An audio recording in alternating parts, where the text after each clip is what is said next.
नमस्कार। आज हम कोशिका विभाजन की एक बहुत ही खास मतलब अहम प्रक्रिया अर्धसूत्री विभाजन यानी मियोसिस की गहराई में उतर रहे हैं। जी। हमारे पास इसके लिए the journey of meiosis, cell division and genetic diversity से कुछ काफी महत्वपूर्ण जानकारियां हैं। कोशिश रहेगी कि इस जटिल प्रक्रिया को ना थोड़ा आसानी से समझें। बिल्कुल बिल्कुल। अब देखिए, ये वो खास तरह का कोशिका विभाजन है जिससे जीवों में लैंगिक प्रजनन के लिए स्पेशल कोशिकाएं बनती हैं। युग्मक जिन्हें कहते हैं गैमीट्स। हाँ, युग्मक, जैसे पुरुषों में शुक्राणु और महिलाओं में अंडाणु।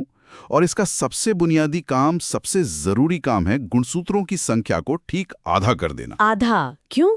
सोचिए, अगर ऐसा ना हो तो हर पीढ़ी में माता पिता से मिले गुणसूत्र जुड़कर दोगुने होते जाएंगे। ये तो संभव नहीं है ना। हाँ, ये तो गड़बड़ हो जाएगी। सही बात है। तो जैसा कि स्रोत में बताया गया है, ये प्रक्रिया दो मुख्य हिस्सों में होती है, मियोसिस 1 और मियोसिस 2। जी। पहले वाले को, मियोसिस 1 को रिडक्शनल डिवीजन कहा जाता है। रिडक्शनल मतलब कुछ कम हो रहा है। हाँ, बिल्कुल सही पकड़ा। रिडक्शनल इसलिए क्योंकि यहीं पर गुणसूत्रों की संख्या आधी होती है। मतलब एक सामान्य कोशिका जिसमें गुणसूत्रों के 2 सेट होते हैं, जिसे हम डिप्लॉइड कहते हैं। हाँ, डिप्लॉइड। हाँ, उसे बदलकर ऐसी कोशिकाएं बनाई जाती हैं जिनमें सिर्फ एक सेट रह जाता है, हैप्लॉइड। अच्छा। और इस पहले भाग का, मियोसिस 1 का सबसे लंबा और शायद सबसे दिलचस्प हिस्सा है प्रोफेज 1। स्रोत भी इस पर काफी जोर देता है। प्रोफेज 1, इसमें क्या खास है? इसी में वो होता है जिसे हम समजातीय गुणसूत्रों कहते हैं।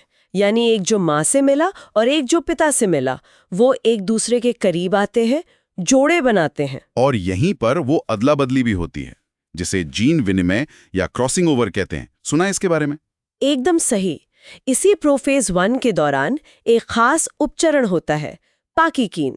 उसमें ये गुणसूत्रों के जोड़े आपस में कुछ हिस्सों की अदला बदली करते हैं। अच्छा। सब आप ऐसे समझ लीजिए जैसे ताश के पत्तों की गड्डियों से कुछ पत्ते निकालकर मिला दिए जाएं। यहीं से मतलब इसी अदला बदली से आनुवंशिक विविधता की शुरुआत होती है। वाह!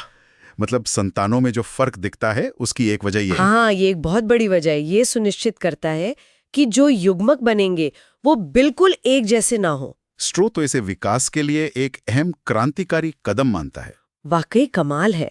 ठीक है, तो प्रोफेज 1 में ये अदला बदली हो गई। फिर मियोसिस 1 में आगे क्या होता है? इसके बाद आता है मेटाफेज 1। इसमें ये गुणसूत्रों के जोड़े कोशिका के ठीक बीच में एक लाइन में लग जाते हैं। अच्छा। फिर आता है एनाफेज 1। इसमें ये जोड़े टूट जाते हैं।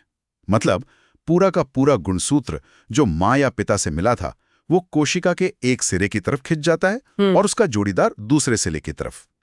ध्यान देने वाली बात यह है कि यहाँ पूरा गुणसूत्र जा रहा है, उसकी कॉपी नहीं। समझ गई। सिस्टर क्रोमैटिड्स अभी साथ हैं। बिल्कुल। और अंत में आता है टीलोफेज 1 और फिर कोशिका विभाजन। नतीजा, 2 कोशिकाएं बनती हैं और दोनों में गुणसूत्रों की संख्या आधी हो चुकी होती है। दोनों कोशिकाएं अब हैप्लॉइड हैं। ठीक है, तो मियोसिस 1 का काम पूरा हुआ, गुणसूत्र आधे हो गए। अब मियोसिस 2, इसे इक्वेशनल डिवीजन कहते हैं। मतलब ये सामान्य कोशिका विभाजन माइटोसिस जैसा है। हाँ, काफी हद तक वैसा ही है। ये उन 2 हैप्लॉइड कोशिकाओं में होता है जो मियोसिस 1 के अंत में बनी थी। अच्छा। अब हर गुणसूत्र के पास अपनी एक जुड़वा बहन यानी सिस्टर क्रोमैटिड है और वो दोनों अभी भी साथ जुड़ी हुई हैं। मियोसिस 2 का काम बस इन्हीं बहनों को अलग करना है। अच्छा, तो ये बंटवारा है। हाँ। अब तो इसमें भी वैसे ही चरण होंगे, प्रोफेज 2, मेटाफेज 2। जी हाँ, बिल्कुल। प्रोफेज 2 में गुणसूत्र फिर से ठीक से दिखने लगते हैं। मेटाफेज 2 में वो हर कोशिका के बीच में एक लाइन में लग जाते हैं। फिर एनाफेज 2। हाँ, एनाफेज 2 में वो जो सेंट्रोमियर होता है ना, जो दोनों बहनों को जोड़े रखता है, वो टूट जाता है और दोनों सिस्टर क्रोमैटिड्स, जो अब अपने आप में पूरे गुणसूत्र हैं, वो अलग होकर कोशिका के विपरीत सिरों पर चली जाती हैं। ठीक है।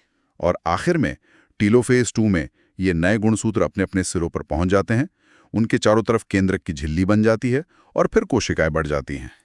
तो मतलब पूरी प्रक्रिया के अंत में एक शुरुआती कोशिका से कुल 4 कोशिकाएं बन गईं। एकदम सही। और चारों में गुणसूत्रों की संख्या आधी है, यानी हैप्लॉइड है, और चारों आनुवंशिक रूप से एक दूसरे से थोड़ी अलग भी हैं, उस क्रॉसिंग ओवर की वजह से। बिल्कुल सही समझा आपने। हाँ।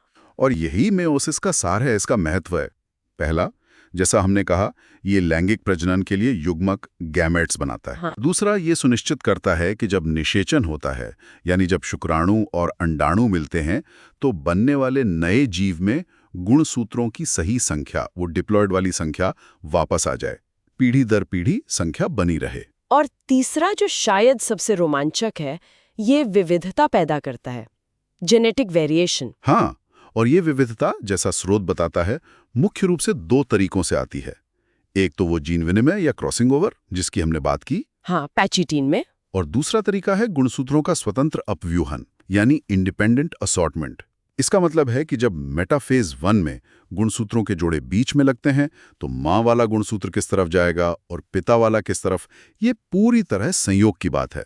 हर जोड़े के लिए ये स्वतंत्र है। अच्छा, मतलब बहुत सारे कॉम्बिनेशंस बन सकते हैं? इन दोनों प्रक्रियाओं, क्रॉसिंग ओवर और इंडिपेंडेंट असॉर्टमेंट की वजह से ही एक ही माता पिता की संतानें भी आपस में इतनी अलग होती हैं, सिवाय आइडेंटिकल ट्विंस के। और यही आनुवांशिक विविधता है जो किसी प्रजाति को बदलते माहौल में ढलने और विकसित होने का मौका देती है। नेचुरल सिलेक्शन इसी विविधता पर काम करता है। तो ये सिर्फ कोशिका का बंटवारा नहीं, ये तो जीवन की निरंतरता और उसके रंग बदलने, उसके विकास के लिए एक बहुत ही प्रमिद और खूबसूरत व्यवस्था है। बिल्कुल। और अंत में सोचने के लिए एक विचार छोड़ जाते हैं, जैसा कि स्रोत भी इशारा करता है। जरा सोचिए, ये पूरी प्रक्रिया मियोसिस और खासकर इसकी जीन्स को मिलाने और विविधता पैदा करने की ये अद्भुत क्षमता अरबों सालों में विकसित हुई है। अगर जीवन ने ये तरीका, ये जटिल नृत्य विकसित नहीं किया होता, तो क्या पृथ्वी पर जीवन इतना विविध, इतना रंगीन, इतना लचीला हो पाता, जैसा हम आज देखते हैं? ये वाकई सोचने वाली बात है।